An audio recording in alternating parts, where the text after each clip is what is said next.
প্রিয় শিক্ষার্থী বন্ধুরা, আজকে আমরা আলোচনা করব ষষ্ঠ শ্রেণীর বিজ্ঞান প্রশ্ন নিয়ে, যা বোর্ড থেকে দেওয়া হয়েছে।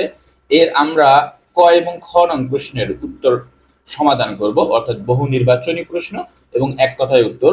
এই দুটি প্রশ্ন সমাধান করব পার্ট 1 এবং সংক্ষিপ্ত প্রশ্ন পার্ট 2 এবং পার্ট 3 এ আমরা বর্ণনামূলক প্রশ্ন নিয়ে আলোচনা করব।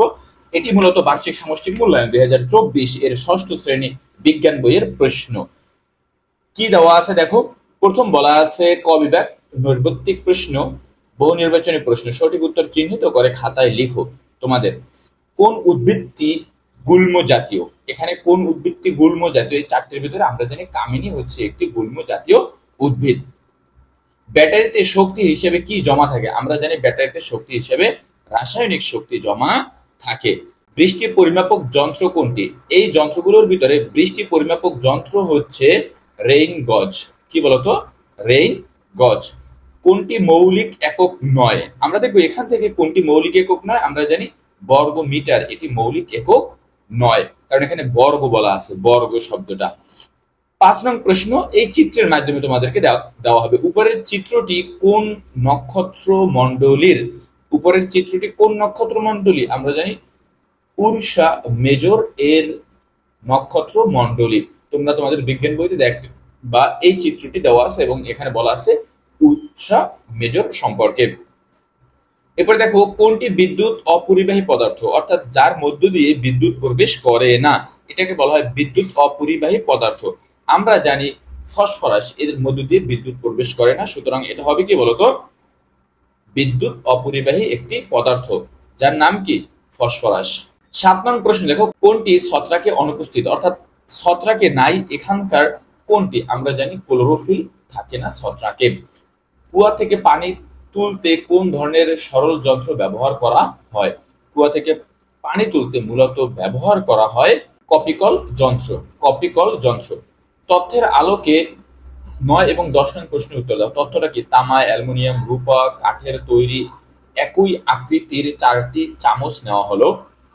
প্রতিটি চামচের হাতলের প্রান্তের সাথে মোম দিয়ে একটি করে দেয়াশলাই কাঠি আটকে দেওয়া হলো। চামচগুলো একটি পানির পাত্রে এমন ভাবে রাখা হলো যেন কাঠি লাগানোর প্রান্তটি উপরের দিকে থাকে এবং পানি থেকে উঁচুতে থাকে। এরপর পানির পাত্রে তাপ দেওয়া শুরু করা হলো। এখন এখানে বলা আছে কোন পদার্থের তৈরি চামচ থেকে কাঠি সবচেয়ে আগে খুলে পড়বে? আমরা জানি এখান থেকে খুলে পড়বে রূপার। সর্বপ্রথম কোনটি খুলে পড়বে আগে? রূপার। 10 নং প্রশ্নটি দেখো, কাঠিটি খুলে পড়ার সময় চামচের তাপমাত্রা কত হবে? অর্থাৎ সর্বনিম্ন তাপমাত্রা কত? আমরা জানি 57 ডিগ্রি সেলসিয়াস। এর জন্য 57 ডিগ্রি সেলসিয়াস তাপমাত্রায় এটি খুলে পড়বে। একটি 2 কেজি ভরের একটি বস্তু 3 মিটার পার সেকেন্ড বেগে গতিশীল হলে বস্তুটির গতিশক্তি কত? আমরা জানি বস্তুর গতিশক্তি কত হবে? বস্তুর গতিশক্তি হবে 9 জুল। বস্তুর গতিশক্তি হবে 9 জুল। 12 নং প্রশ্নটি দেখো, একটি গাড়ি 60 মিনিটে 600 মিটার দূরত্ব অতিক্রম করলে তার বেগ কত হবে?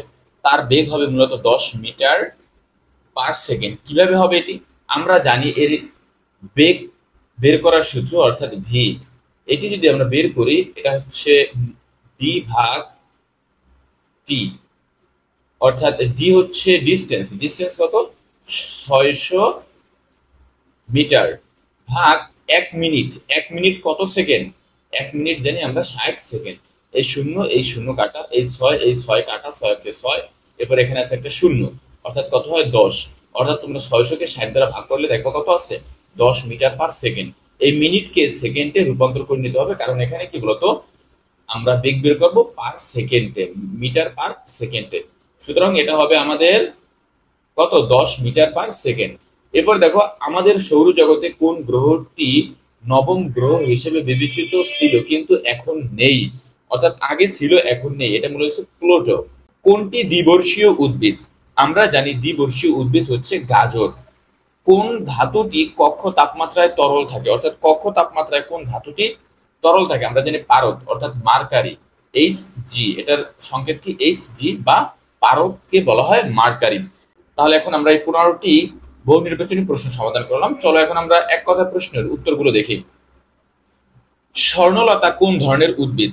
আমরা জানি একটি পরভোজী উদ্ভিদ, কারণ অন্য গাছের উপর এটি হয়ে থাকে এবং অন্য গাছ থেকেই এই উদ্ভিদ খাদ্য গ্রহণ করে, এর জন্য বলা হয় পরভোজী উদ্ভিদ।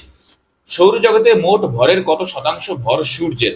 আমরা জানি সূর্যেরই হচ্ছে সবচেয়ে বেশি ভর, 99.66%। ওজনের স্তর ক্ষয়ের ফলে মানুষের চোখে কোন রোগ হয়? আমরা জানি চোখের ক্যান্সার হয়। বাতাসের গড় বায়ুচাপ কত? বাতাসের গড় বায়ুচাপ 1013 মিলিবার। 1013 মিলিবার। পৃথিবীকে একবার ঘুরে আসতে চাঁদের কতদিন সময় লাগে? আমরা জানি 29.5 দিন সময় লাগে। আবার অনেক জায়গায় বলা আছে হচ্ছে 28 দিন। ফল পচে যাওয়া কোন ধরনের পরিবর্তন? আমরা জানি রাসায়নিক পরিবর্তনের কারণে ফল পচে যায়। বরফের ঘনত্ব কত? আমরা জানি বরফের ঘনত্ব হচ্ছে 0.92 গ্রাম সেন্টিমিটার কিউব। মহাকাশে গ্রহ, নক্ষত্র, গ্যালাক্সি পরস্পরকে যে বলে আকর্ষণ করে তাকে কি বলা হয়? মহাকর্ষ বল। প্রতি সেকেন্ডে 1 জুল শক্তি ব্যয় হলে তাকে কি বলা হয়? ওয়াট। প্রতি সেকেন্ডে 1 জুল যদি শক্তি ব্যয় হয় তাকে বলা হয় ওয়াট। আচ্ছা, এরপরে বাতাসের আর্দ্রতা পরিমাপক যন্ত্রের নাম কি? আমরা জানি ব্যারোমিটার। বাতাসের আর্দ্রতা পরিমাপের যন্ত্র নাম হচ্ছে ব্যারোমিটার। অর্থাৎ বাতাসের আর্দ্রতা, এটা কিভাবে, কোন যন্ত্র দ্বারা আমরা পরিমাপ করি? ব্যারোমিটার দ্বারা মূলত আমরা পরিমাপ করি। এখন আমরা এই বহু নির্বাচনী এবং এক কথায় প্রশ্নগুলোর সংক্ষিপ্ত উত্তরগুলো আমরা এখানে দেখে আসি। চলো, এই হচ্ছে তোমাদের প্রথম 15টি বহু নির্বাচনী প্রশ্নের উত্তর, আর এক কথায় উত্তর হচ্ছে এই বাকি 10টি। মোট 25টি প্রশ্নের উত্তর তোমাদের এখানে দিতে হবে নৈর্ব্যক্তিক প্রশ্নে, অর্থাৎ ক এবং খতে। আজকে ভিডিও এখানে শেষ, পরবর্তীতে আবার তোমাদের সাথে কথা হবে। আল্লাহ হাফেজ।